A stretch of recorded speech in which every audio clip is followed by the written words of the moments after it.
जी अस्सलाम वालेकुम। आज हम लेक्चर नंबर 4 डिस्कस करेंगे। इससे पहले हम लेक्चर 1, लेक्चर 2, लेक्चर 3 में पढ़ चुके हैं कि फ़ंक्शन अगर आपके पास F is measurable if and only if infimum of the psi is equal to supremum of the psi. अच्छा, ये लेमा है आपका 2.10। मैं आपको इसकी स्टेटमेंट समझा देता हूँ। अच्छा, इसकी स्टेटमेंट ये है कि if F is bounded real valued function defined on close interval A B then R integral A to B upper integral F. इसका मतलब है ये जो जिसके साथ जिस इंटीग्रल के साथ आर लगा होता है, इसका मतलब है ये रिमान इंटीग्रल है, ना कि लेबैग इंटीग्रल। जो लेबैग इंटीग्रल होगा वो सिंपल एफ होगा, उसके साथ आर नहीं लगा होगा। इंटीग्रल होगा ए टू बी, साथ में एफ, उसके साथ आर नहीं होगा। ये है रिमान इंटीग्रल। तो ये लेमा हमें ये बताता है कि फ़ंक्शन अगर आपके पास बाउंडेड रियल वैल्यूड फंक्शन हो तो उसका upper Riemann integral is equal to infimum of the psi and lower Riemann integral is equal to supremum of the psi for all step function phi and psi. ठीक है, अब हम इसका proof बड़ा simple सा है।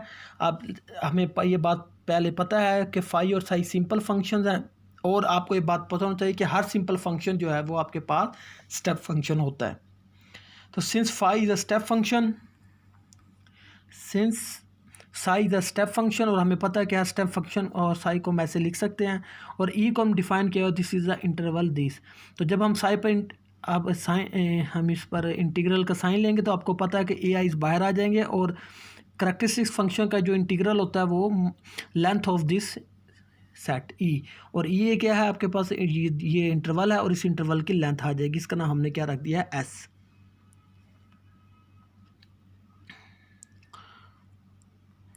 इसी तरीके फिर हम वहाँ पे इन्फिमम लेंगे, और जब हम उसकी इन्फिमम लेंगे तो वो हमारे पास लोअर रेमान इंटीग्रल आ जाएगा। इसी तरीके से जब हम उसकी सुप्रीमम लेंगे तो वो हमारे पास अपर रेमान इंटीग्रल। सिंपल सी क्वेश्चन है, सिंपल सा थ्योरम है, लेमा है।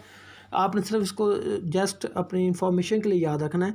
ये देखें, ये बड़ा इंपॉर्टेंट नोट है, ये इसको आपने याद रखना है कि Lebesgue integral is a generalisation of Riemann integral. Lebesgue integral generalisation है आपके पास रेमान इंटीग्रल की।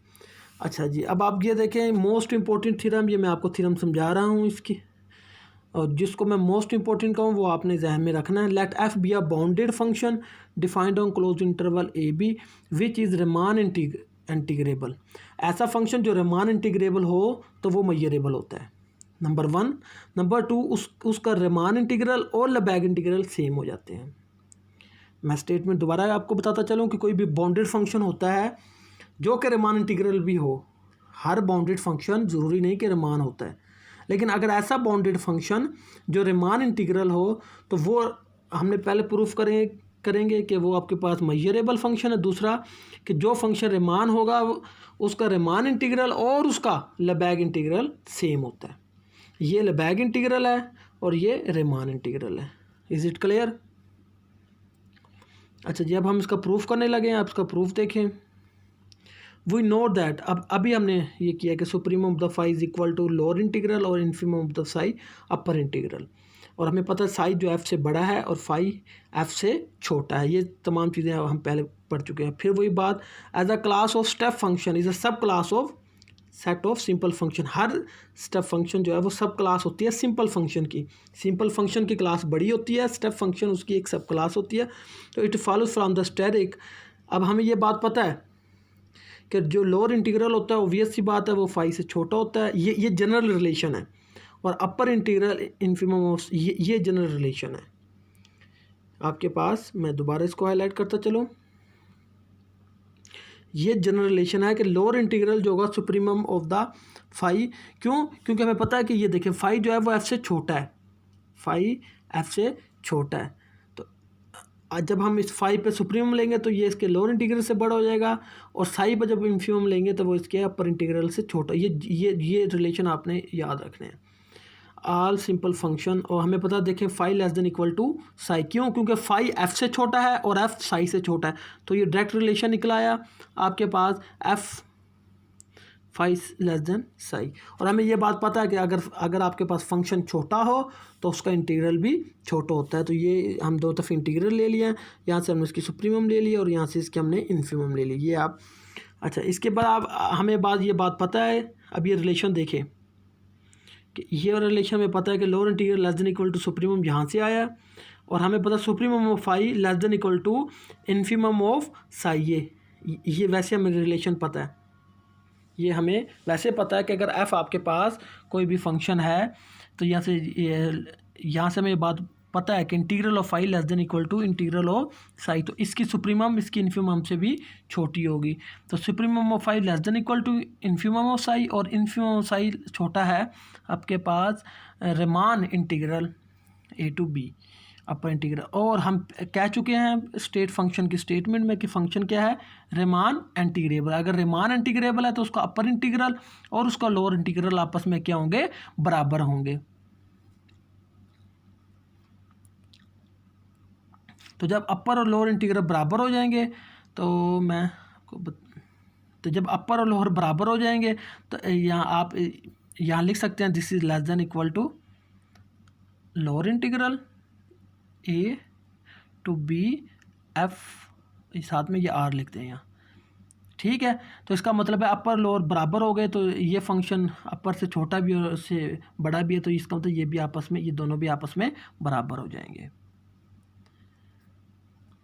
तो supremum of phi is equal to supremum of psi. अच्छा, ये अब आपको पता है, अभी जो मैंने थर्ड लेक्चर में प्रोपोजिशन आपको 2.7 करवाई थी, आप देखिएगा, तो उसमें मैंने ये कहा था कि अगर फंक्शन मेजरेबल हो तो if and only if supremum of the phi is equal to infimum of the psi. आप देख सकते हैं जो लास्ट लेक्चर हमने पढ़ा था। तो इसका मतलब है कि इस पर हमने ये सफिशिएंट कंडीशन सेटिस्फाई हो गया, तो इसका मतलब है by proposition 2.7 F is measurable. लेकिन अगर इस वाले पेपर में आता है तो चाहे ये 5 नंबर को चाहे 10 नंबर को, तो आपने वो इसमें प्रोपोजिशन नहीं डालनी, आपने जस्ट इस तरह ही लिखना है बाय प्रोपोजिशन 2.7, लेकिन इसकी जगह पे आपने प्रोपोजिशन 2.7 की जगह पे वो स्टेटमेंट डाल देनी है। Is it clear? चले अच्छा, नेक्स्ट चलते हैं फ्रॉम डबल स्टेरिक। अच्छा जी, अब हमने इसका दूसरा प्रूफ करना है कि Riemann integral is equal to Lebesgue integral. तो ये रिमान इंटीग्रल किसके बराबर है, सुप्रीमम ऑफ फाई, और सुप्रीमम ऑफ फाई किसके बराबर है, इन्फीमम ऑफ साई, क्योंकि फंक्शन क्या है, रिमान इंटीग्रल है। Since a b is equal to infinite and f is measurable, so it follow from definition 2.8 that a to b is equal to infimum of psi and a to b is equal to r a to b। तो वो ये बताता है कि जब function Riemann integrable है तो by definition वो अपने इन्फीमम के बराबर भी है, वो अपने सुप्रीमम के बराबर भी है। ये बड़ा आसान सा एक है, इसको आप खुद कीजिएगा इसमें, और जब मैं लेक्चर आऊँगा ऑनलाइन फिर डिस्कस कीजिएगा। अच्छा, ये देखें इसकी एग्जांपल्स बड़ी आसान सी एग्जांपल्स हैं। ये देखिए, अब इसको वो वैसे ही सॉल्व करता है जैसे हम रिमान में सॉल्व करते हैं, ऐसे करते हैं ना रिमान में, tan इनवर्स x और ये -1 to 1 वही आंसर। तो इसका क्योंकि फंक्शन ये बाउंडेड है, आप देख सकते हैं फंक्शन बाउंडेड है, तो इसका रिमान का भी वही आंसर आएगा, उसके लेबैग का भी वही आंसर आएगा। ये देखें बिल्कुल सोल्व हुए हैं, बिल्कुल लेबैग की तरह। ये देखें, ये बिल्कुल बैक कितना ही सोल्व, रिमान कितना सोल्व हुए हैं ये देखें, ठीक है। प्रोपोजिशन 2.13, ये आपने कंफ्यूज नहीं होना, आपने इसकी प्रोपोजिशन को अच्छे से पढ़ना है इसको, और इसको मोस्ट इम्पोर्टेंट है, ये मैं बार बार बता रहा हूँ, आसान है, मुश्किल नहीं, इसमें कोई इशू हो तो मुझसे आपने डिस्कस करना है।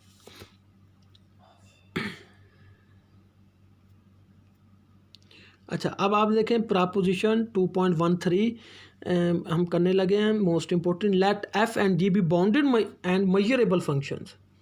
अब ये बाउंडेड भी है और मेजरेबल भी है, तो आपको पता होना चाहिए जो भी फंक्शन बाउंडेड होगा, जो भी फंक्शन बाउंडेड हो और अगर वो रिमान इंटीग्रल है तो उसके रिमान का वही आंसर आएगा जो लेबैग का आएगा। अगर फंक्शन बाउंडेड है तो उसका लेबैग इंटीग्रल और उसका रिमान इंटीग्रल सेम होता है। तो इसलिए आप ये देखें कि इसलिए यहाँ उसने अब आर नहीं लिखा, क्यों, क्योंकि रिमान का भी वही आंसर आएगा और लेबैग भी का भी वही आंसर आएगा। अच्छा जी, पहले हम प्रोपोजिशन करने लगे हैं, वही प्रोपोजिशन आपको के जो कांस्टेंट बाहर निकाल लेते हैं और integral of the sum is equal to sum of their integrals. अच्छा जी, पहला देखिए,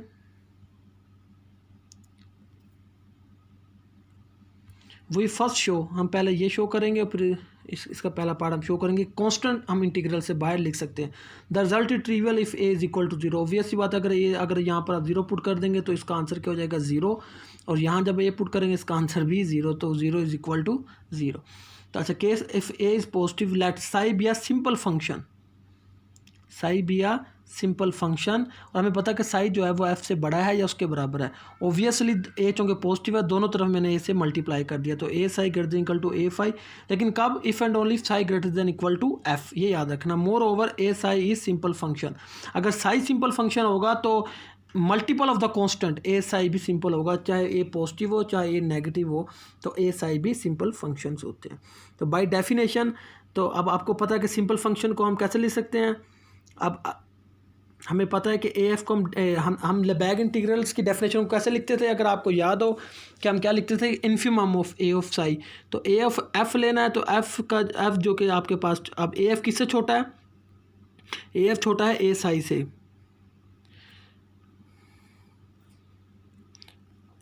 देखिए ए किससे छोटा है, ए एफ किससे छोटा है, ए साई से। तो वहाँ पर जस्ट एफ होता था, ये देखिए मैं लिख रहा हूँ यहाँ पर, दिस इज इक्वल टू होता था इन्फिमम ऑफ द साई, साथ में इंटीग्रल आ जाता था।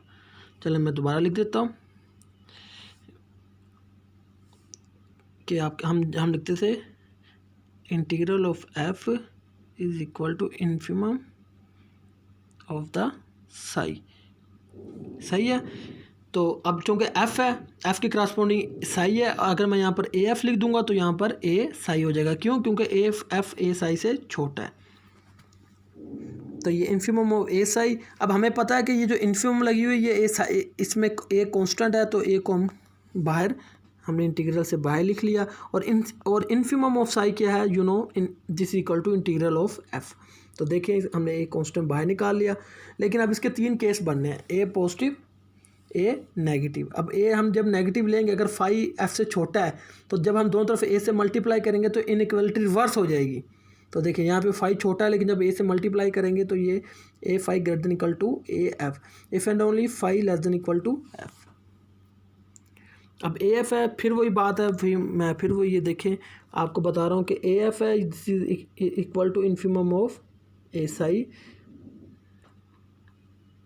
ये वही बात है जो अभी मैं आपको बता रहा था कि अगर आप सिंपल एफ लिखें, integral of F is equal to infimum of integral of psi. सही है। और एफ जो है वो साई से छोटा होता है ऐसे। तो लेकिन चूँकि अब यहाँ पर ए भी है, तो जब यहाँ पर ए आ जाएगा तो यहाँ पर भी ए एफ हो जाएगा, यहाँ पर भी ए हो जाएगा। तो ए एफ हो जाएगा इन्फिमम, और यहाँ से हम ए को बाहर ले सकते हैं क्योंकि ए कांस्टेंट है। तो जब हम यहाँ फाई और साई पे लेंगे, अब आपको ये बात पता होगी, ये रिजल्ट आपने रियल वन में पढ़ा होगा कि infimum of minus of A is equal to minus supremum of A. क्यों, अब ये ए नेगेटिव का है, तो जब ये ए बाहर आएगा तो ये इन्फिमम सुप्रीमम में बदल जाएगी। इज इट क्लियर, शाबाश। अच्छा, अब हमें ये बात पता है कि supremum of I is equal to infimum of psi. क्यों, क्योंकि एफ इज़ मेजरेबल। हम वही प्रपोजिशन 2.7 के अगर फंक्शन एफ मेजरेबल हो तो infimum of psi is equal to supremum of psi. तो इसलिए इसकी जगह पे इन्होंने ये रिप्लेस किया। तो इन्फिमम ऑफ साई किसके बराबर है, इंटीग्रल ऑफ एफ। तो देखिए यहाँ भी कांस्टेंट बाहर आ गया। तो इसका मतलब है कि हम चाहे आपके पास ए पॉजिटिव हो चाहे ए नेगेटिव हो, तो हम ए को बाहर लिख सकते हैं। चले, अब हम ये प्रूफ करेंगे कि इनके इंटीग्रल को अलग-अलग लिखा जा सकता है। Let psi be a simple function such that psi और साई वन भी एफ से बड़ा है। अब चूँकि दो फंक्शन है एफ और जी, तो एफ के क्रॉसपोर्डिंग साई वन ले लिया और जी के क्रॉसपोर्डिंग साई टू ले लिया। साई वन और sum of two simple function is also simple function. तो psi one plus psi two simple function, और psi one plus psi two बड़ा है एफ प्लस जी के, क्योंकि साई वन एफ से बड़ा है और साई टू जी से बड़ा है, तो इनका सम एफ प्लस जी से बड़ा होगा। तो दोनों तरफ फिर वही बात है, वही डेफिनेशन हमने फॉलो किया कि F plus G infimum of psi one plus psi two. और हमें पता है कि कोई भी इन्फिमम होगी वो अपने सेट से छोटी होती है, तो ये तमाम चीज़ इससे छोटी होगी। और हमें पता है, ये आपने मैयर वन में पढ़ा होगा कि सिंपल फंक्शन का इंटीग्रल आप अलहदा करके लिख सकते हैं, ये आपने मैयर वन में पढ़ा होगा। तो इसका मतलब है कि इंटीग्रल ऑफ ये देखें ए से लेस देन इक्वल टू आ गया। तो ये आपके पास साई 1 आ गया इंटीग्रल प्लस साई 2 आ गया। सॉरी, अच्छा अब इसी तरीके से आप देखें कि ये Sai 1 integral plus psi 2 integral. अब हमने इस पर इन्फिमम ले लिया, इस पर क्या ले लिया, अब हमने इन्फिमम। चलेंगे अब जब हम इस पर इन्फिमम लेंगे तो, और आपको पता है कि इन्फिमम अलग अलग अप्लाई हो जाती है। आपके पास रिजल्ट ये होता है कि least upper bound F1 plus F2 less than equal to. ये जब इन्फिमम अंदर शिफ्ट होगी तो यहाँ पर लेस देन इक्वल टू आना चाहिए था। ये बुक में थोड़ी सी मिस्टेक है, आप यहाँ पर लेस देन इक्वल टू डाल लें, ठीक है। आप जब इसकी इन्फिमम लेंगे तो यहाँ पर लेस देन इक्वल टू नहीं आता बल्कि यहाँ पर इक्वल आता है। सॉरी, ये हमने इन्फिमम ले लें, सही है। मैं दोबारा कर रहा हूँ, ये देखें यहाँ पर इक्वल आएगा और जब आप ये इन्फिमम अंदर शिफ्ट होगा तो यहाँ पर लेस देन इक्वल टू आ जाएगा। Is it clear? तो जब आप इसको इकट्ठा करके लिखेंगे, अब इन्फिमम ऑफ साई 1 किसके बराबर है, इंटीग्रल ऑफ एफ, और इन्फिमम ऑफ साई 2 किसके बराबर है, इंटीग्रल ऑफ जी, क्योंकि हम बाय डेफिनेशन। तो इसका मतलब है कि integral of F plus G less than equal to integral of F plus integral of G. तो ये हमने इसका अभी हमने लेस देन इक्वल टू किया, अब हमने ये इनक्वालिटी रिवर्स भी शो करनी है। चलें, ये इसको आप रिवर्स खुद देखिएगा, आसान है, मुश्किल नहीं है। तो कोई भी इसमें इशू हो तो मुझसे डिस्कस कीजिएगा। पेपर के बारे में आपने परेशान नहीं होना, जिस चीज़ को मैं इंपॉर्टेंट कह रहा हूँ आपने वो अच्छे से जहन में रखना है, कॉन्सेप्ट से पढ़ना है। कोई मसला हो तो मुझसे आपने डिस्कस करना है। चलें, ये आपने खुद करना है। चलें, अच्छा जी, नंबर 2 देखें आपके पास के since F is equal to zero almost everywhere. ये ऑलमोस्ट एवरीवेयर का मतलब ये होता है F is equal to G, कि जहाँ पर ये पॉइंट्स, जिन पॉइंट्स पर ये बराबर नहीं है उन पॉइंट्स का मैयर क्या है, zero. F is equal to G almost everywhere का मतलब है कि वो तमाम पॉइंट जहाँ पर ये आपस में बराबर नहीं है उन पॉइंट्स का मैयर ले जाए तो वो क्या है, ज़ीरो है। चलें, बहरहाल so F is equal to zero G almost everywhere. तो जी को मैं उठा के इधर ले आए तो F minus G is equal to zero almost everywhere. Let psi be a simple function such that psi greater than equal to F minus G, क्योंकि साई आपके पास एक सिंपल फंक्शन है और साई सिंपल है और ये नॉन नेगेटिव है। इसका आंसर या तो ज़ीरो होता है या ज़ीरो से बड़ा, और एफ माइनस जी हमारे पास ज़ीरो है। तो इसका मतलब है साई जो है वो एफ माइनस जी के बराबर है या फिर उससे बड़ा है। तो इसका एफ माइनस जी की जगह हमने लिख दिया ज़ीरो। तो इसका मतलब psi greater than equal to zero almost everywhere ही गिव्स दैट। तो दोनों तरफ हमने इंटीग्रल ले लिए, ये हमने इंटीग्रल ले लिया, साथ में हम दोनों तरफ इन्फिमम भी ले ली। और इन्फिमम ऑफ साई किसके बराबर है, एफ माइनस जी के। तो ये एफ माइनस जी का integral greater than equal to zero. तो इसका मतलब क्या है कि आपके इसी तरीके से similarly phi simple function such that phi less than equal to, वहाँ पे साई था, ये फाई है, फाई अब less than equal to F minus G. तो आपको पता है एफ माइनस जी जो है इसका आंसर क्या है, this is equal to zero. तो phi less than equal to zero almost everywhere. तो यहाँ पर हमने इंटीग्रल ले लिया। तो नेक्स्ट इससे आगे ये है कि आप इस पर सुप्रीमम ले लें। तो जब इस पर सुप्रीमम लेंगे तो ये आ जाएगा आपके पास सुप्रीमम ऑफ फाई, और ज़ीरो की सुप्रीमम ज़ीरो ही होगी। तो ये किसके बराबर होती है, एफ माइनस जी के। क्योंकि हम पहले कह चुके हैं कि एफ भी मैयरेबल है और जी भी मैयरेबल है, तो इनका सम भी मैयरेबल है, हम पहले कह चुके हैं। और जब फंक्शन मैयरेबल हो तो उसकी इन्फिमम और उसकी सुप्रीमम उसके बराबर होती है। हम पहले वही प्रॉपोजिशन चल रही है 2.7। तो ये देखिए, एक तरफ हम इसको less than equal to zero करवा रहे हैं और एक तो greater than equal to zero. ये देखें, क्वेश्चन नंबर 3 को देखें और 4 को देखें। यहाँ पर greater than equal to zero, यहाँ पर less than equal to zero, जिसका मतलब है ये ज़ीरो के बराबर। अगर ये ज़ीरो के बराबर है तो अभी हम पहले प्रूफ कर चुके हैं कि हम इसको अलग-अलग भी करके लिख सकते हैं। चले, इसका आप ये थर्ड आप खुद करेंगे। 4, अच्छा जी, तो हाँ जी, ये अच्छा, ये 4 आप छोड़ दें। चलें, 4 आप नहीं करना। 5 देखें कि ये इंटीग्रल एफ है, ए यूनियन बी है, इसको हम ऐसे लिख सकते हैं करैक्टरिस्टिक्स, और फिर हम ए यूनियन बी को हम इसको सम कर सकते हैं, फिर हम इसको इस पर एफ को अलग-अलग अप्लाई कर सकते हैं और फिर इसका इंटीग्रल अलग ले सकते हैं। सिंपल सा है। अच्छा, ये आपने याद रखना है, ये आपने खुद करना है, ये आपकी असाइनमेंट है। ये देखिए, मैं आपको बता रहा हूँ, ये आपकी असाइनमेंट है सब लोगों की। यह असाइनमेंट नंबर आपकी थर्ड असाइनमेंट है। ये मैं अब नेट पे अपलोड कर दूंगा जब मैं आपको पढ़ाऊंगा, ठीक है। तो ये आपने खुद से इसको समझना है और मुझसे लेक्चर में डिस्कस करना है, ठीक है। बस ये अच्छा चलें, ये आपने खुद करना है आसान, और फिर मुझसे डिस्कस करना है। बड़ा आसान है और ये मुश्किल नहीं है ये। चलिए, अस्सलाम वालेकुम।